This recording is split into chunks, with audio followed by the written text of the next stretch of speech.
Hello mummy, आज सुबह सुबह कैसे फोन किया? नमिता ने अपनी माँ आशा जी का फोन उठाते हुए कहा, बेटा मेरी बात ध्यान से सुन।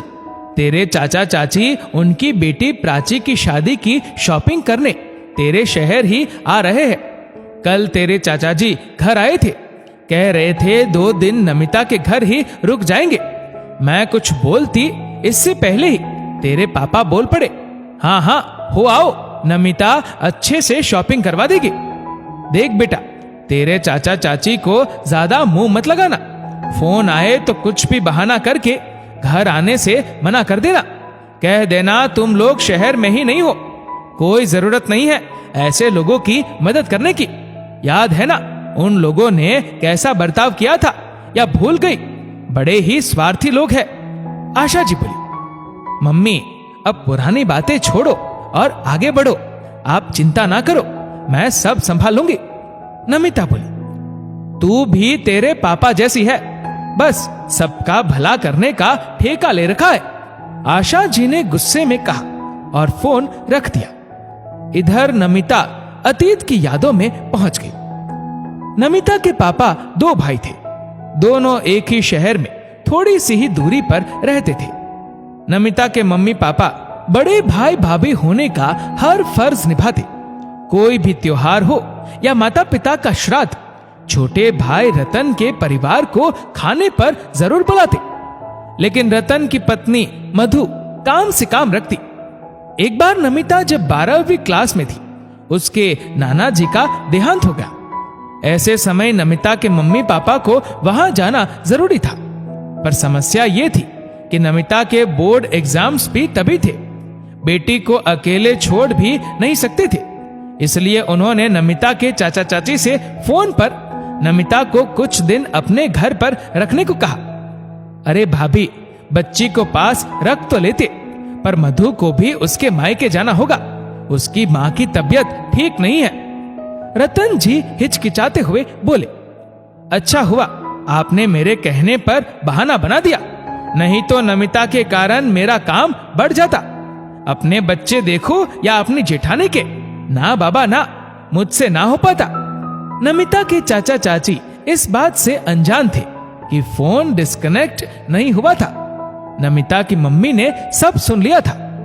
देवर देवरानी की ऐसी बात सुन आशा जी का मन बहुत आहत हुआ। उन्होंने नमिता के रहने की व्यवस्था अपनी खास सहेली के घर कर दी। वहीं से नमिता पेपर देने चली जाती। इस घटना के बाद आशा जी देवर देवरानी से औपचारिक संबंध रखती। उनके बर्ताव से देवर देवरानी को अंदेशा तो हो गया था कि उन्होंने गलत किया, इसलिए आशा जी ने नमिता को फोन पर चाचा चाची को अपने घर नहीं बुलाने की बात कही। अगले दिन सुबह सुबह डोरबेल बजी। नमिता ने दरवाजा खोला। सामने चाचा चाची और उनकी बेटी प्राची थी।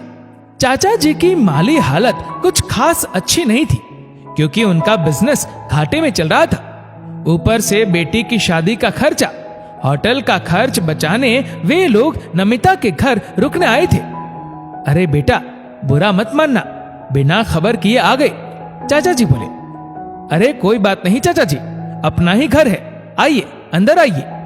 नमिता ने चाचा चाची का स्वागत किया। बेटा, सोचा प्राची की शादी की खरीदारी तुम्हारे ही शहर से कर लेते हैं। बड़ा शहर है, अच्छी वैरायटी मिल जाएगी। बड़े शहर में कोई अपना हो तो बड़ा सहारा हो जाता है, चाची बोली। लेकिन चाचा जी एकदम खामोश बैठे रहे। हाँ हाँ, अच्छा किया चाची जी, जो आप लोगों ने मुझे अपना समझा और यहाँ आए। सुख दुख में जो काम आए वही तो अपने कहलाते हैं।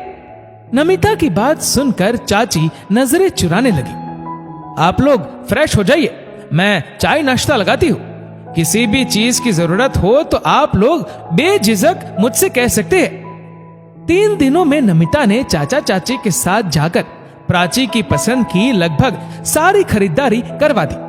पति के साथ सारा शहर घुमाया, बाहर डिनर भी करवा दिया। नमिता ने बहुत अच्छी मेहमान नवाजी की, किसी बात की कोई परेशानी ना होने दी। अच्छा बेटा, अब चलते हैं, तुम्हारी वजह से हमारा काम बहुत अच्छे से हो गया। सदा खुश रहना, शादी में परिवार सहित जल्दी पहुंच जाना। चाचा ने 1100 रुपए का लिफाफा नमिता के हाथ में देते हुए कहा। चाची के चेहरे पर भी अपराध बोध साफ दिख रहा था। जिस बच्ची को वह मुश्किल घड़ी में 4 दिन भी रख न सकी, उसी ने आज उनके लिए कितना कुछ कर दिया।